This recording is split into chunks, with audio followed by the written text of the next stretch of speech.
Cough syrup সীমান্ত পার করে বাংলাদেশে পাঠানোর সময় বিএসএফ এর হাতে আটক এক পাচারকারী। স্বরূপনগর থানার পুলিশের হাতে তুলে দিল তাকে। বিএসএফ এর পক্ষ থেকে আজ তাকে বারাসাত আদালতে পাঠানো হয়েছে।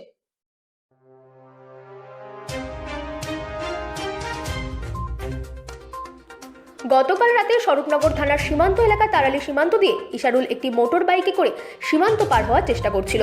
সেই সময় কর্তব্যরত বিএসএফ তাকে আটক করে জিজ্ঞাসাবাদ করে এবং তল্লাশি করলে তার মোটর বাইকের ভেতর থেকে 20 বোতল নিষিদ্ধ কাপ সিরাপ উদ্ধার হয়। কাপ সিরাপ সহ ইশারুল মোল্লাকে বাদুরিয়া থানার পুলিশের হাতে তুলে দেয় বিএসএফ। পুলিশ আজ তাকে বারাসাত আদালতে পাঠিয়েছে।